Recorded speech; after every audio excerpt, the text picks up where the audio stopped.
सुनीलचा प्रवासच थक्क करणारा आहे. घरात कुठलीही शिक्षणाची परंपरा नाही, कुठलाही शैक्षणिक वारसा नाही. असं घरात गायडन्स करणारं कुणी नसताना बरं वडील प्रचंड दारू पिणारे, घरची परिस्थिती अतिशय हालाकीची. तो 21 वर्षाचा असतानाच वडिलांनी बळजबरीने त्याचं लग्न लावून दिलं. 6 महिन्याचं बाळ, बायको असं तिघांनाही वडिलांनी वयाच्या 21व्या वर्षी घराच्या बाहेर काढून दिलं. आणि तिथून तो सरळ पुण्यात आला. पुण्यात आल्यानंतर करायचं काय, नोकरी नाही काही नाही. अशा काळात एका बांधकामाच्या साईटवर वॉचमन म्हणून त्यानं त्याच्या कामाला सुरुवात केली. आज वॉचमन ते सहाय्यक प्राध्यापक इथपर्यंतचा सुनीलचा प्रवास आहे. आणि या प्रवासाचं सगळं आपण मग त्याची वाट सुद्धा वेगळी. तो थांबला नाही.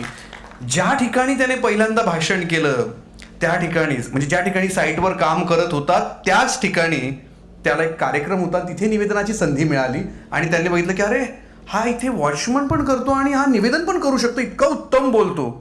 मग तिथून त्याला मार्ग सापडत गेला. पुढे एका ठिकाणी कार्यक्रमात त्याला डॉक्टर संजय चोरडिया सर भेटले. त्याने त्यांच्या संस्थेत त्याला नोकरी दिली. त्या ठिकाणी शिक्षण पूर्ण केलं. त्याच ठिकाणी तो शिक्षक पण झाला, प्राध्यापक पण झाला. आता PhD पण करतोय. अशा ह्या सगळ्या प्रवासात त्याच्या अनेक प्रसंग आले, अनेक लोक सोबत आले, म्हणून त्याचा इथपर्यंतचा प्रवास आहे. कारण शेवटी कृतज्ञ असणं पण महत्वाचं आहे. त्याने ह्या सगळ्या व्यक्तींचं स्मरण ठेवलंय. अशा व्यक्तींचा सन्मान आता आज आपण माननीय सुधीर गाडगीळ सर आणि काळकर सरांच्या हस्ते या ठिकाणी करणार आहोत. मी विनंती करीन दोघांनाही की आपल्या हस्ते आज आपण या ठिकाणी सन्मान करूयात. 8वीच्या वर्ग शिक्षिका त्याच्या आजही लक्षात आहेत. सुनीलच्या 8वीच्या वर्ग शिक्षिका ज्यांनी सर्वप्रथम सुनील यांच्यातील वक्तृत्व गुण ओळखून त्यांना वक्तृत्व स्पर्धेत सहभागी होण्याची संधी दिली, सहभागी करून घेतलं, मार्गदर्शन केलं, अशा शकुंतला पवार मॅम या ठिकाणी आहेत. संत गाडगेबाबा हिंदी विद्यालय भुसावळच्या त्या ठिकाणी त्या कार्यरत होत्या. मी त्यांना विनंती करीन त्यांनी मंचावर यावं आणि मी गाडगीळ सरांना विनंती करतो की सर आपल्या हस्ते आपण शकुंतला पवार मॅमचा या ठिकाणी गौरव करूयात. सुनील यांच्या आयुष्यात त्यांचा एक वाटा आहे, त्याच्या प्रती ही कृतज्ञता आज आपल्या वतीने आपण व्यक्त करणार आहोत. आपण टाळ्या वाजवूयात. असे शिक्षक आहेत म्हणून असे विद्यार्थी घडू शकले.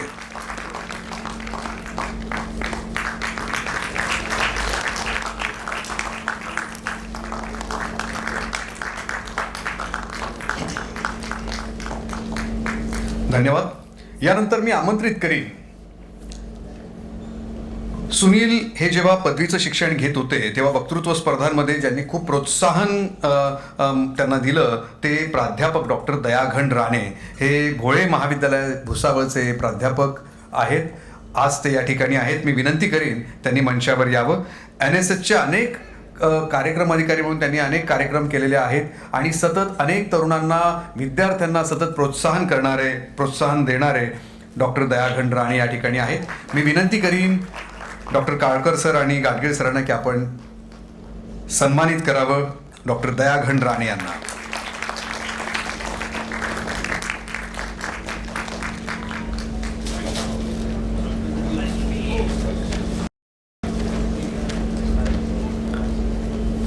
मंचावर आज या ठिकाणी प्रमुख अतिथी म्हणून प्राध्यापिका डॉक्टर मीनाक्षी वायकोळे मॅम या ठिकाणी उपस्थित आहेत. त्या माजी प्राचार्य आहेत नाहटा महाविद्यालयाच्या. सुनील याचं पदव्युत्तर शिक्षण हे नाहटा महाविद्यालयात झालं आणि हे शिक्षण घेत असताना वायकोळे मॅम या प्राचार्य होत्या आणि त्यांनी सतत त्याला शाबासकी दिली, पाठीवर हात ठेवला, सतत त्याच्या पाठीशी खंबीरपणे उभं राहत त्याला सहकार्य केलं. आज हा कृतज्ञतेचा सन्मान सुनील यांच्या वतीने या ठिकाणी होतोय. धन्यवाद. सुनीलचं पदव्युत्तर शिक्षण तो घेत असताना महाविद्यालयामध्ये विविध वादविवाद आणि वक्तृत्व स्पर्धांमध्ये भाग घेत होता. कला मंडळाचे जे अध्यक्ष होते प्राध्यापक डॉक्टर एकनाथ नेहते सर या ठिकाणी आहेत. मी नेहते सरांना विनंती करीन त्यांनी मंचावर यावं आणि मी विनंती करीन प्रतिमा पंकज यांना की आपण नेहते सरांचा या ठिकाणी सन्मान करावा. सोबत काळकर सरांनाही मी विनंती करतो.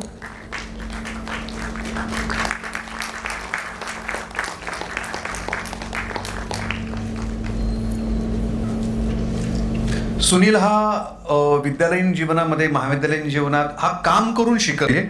तर त्या दीपस्तंभ संस्थेतील डॉक्टर सुनील असलेले सूर्यवंशी सर हे अतुल सूर्यवंशी हे सुनील यांच्या मदतीला होते.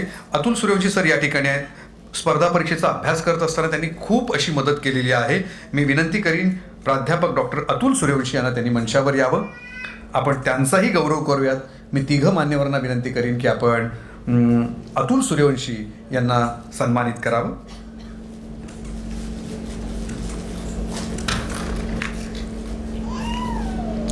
यानंतर मी आमंत्रित करीन. खरं तर डॉक्टर दडस आनंद दडस यांचा आपण सन्मान करणार आहोत, पण आज ते नाही आहेत. त्यांचं नुकतंच ऑपरेशन झालंय. दडस सर हे मानव संसाधन अर्थात HR क्षेत्रातील एक तज्ज्ञ व्यक्ती आहेत. वाड्या इन्स्टिट्यूटमध्ये ते संशोधन केंद्राचे संचालक आहेत. त्यांच्या वतीने किरण दडस या ठिकाणी आहेत, ते सन्मान स्वीकारणार आहेत. त्यांनी पटकन यावं. आणि मी विनंती करीन प्रतिमा पंकज यांना की आपण किरण दडस यांना या ठिकाणी सन्मानित करावं. त्यानंतर मी आमंत्रित करीन प्राध्यापक डॉक्टर विजय शिरसाट यांना. त्यांनी मंचावर यावं. विजय शिरसाट सर हे इंग्रजी विषयाचे प्राध्यापक असून उत्तम लेखक तसंच प्राध्यापकांच्या सर्व अडचणी सोडवण्यासाठी सदैव अग्रेसर असतात. असे प्राध्यापक डॉक्टर विजय शिरसाट यांनी मंचावर यावं. आणि मी विनंती करीन सुधीर गाडगीळ सरांना की आपण प्राध्यापक डॉक्टर विजय शिरसाट यांना या ठिकाणी सन्मानित करावं.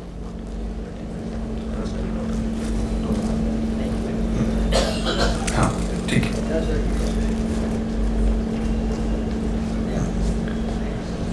यासोबतच यानंतर मी आमंत्रित करीन माननीय प्राध्यापिका कमल पाटील आज या ठिकाणी आहेत. मी कमल पाटील मॅम यांनी देखील मंचावर विनंती करीन.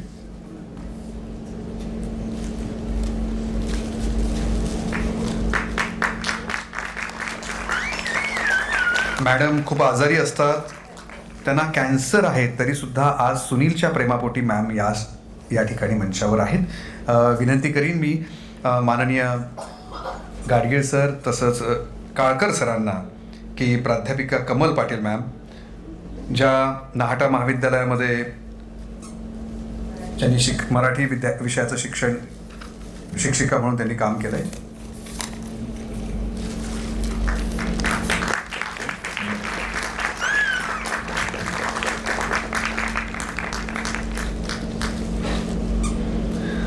अनिता खडके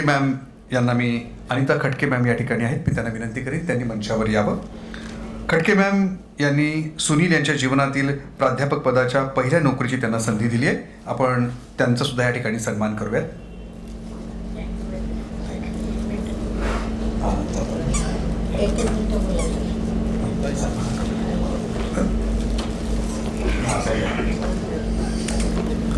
ललित पाटील या ठिकाणी आहेत. मी ललित पाटलांना विनंती करीन आपण ललित पाटलांचा देखील या ठिकाणी सन्मान करणार आहोत.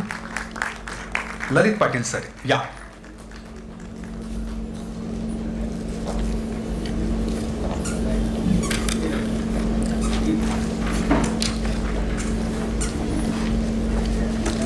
ललितजी या पटकन. मी गाडगीळ सरांना विनंती करीन.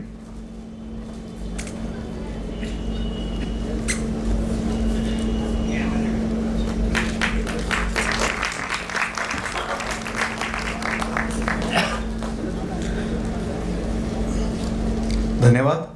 मी मान्यवरांना विनंती करीन आपण आसनस्थ व्हावं.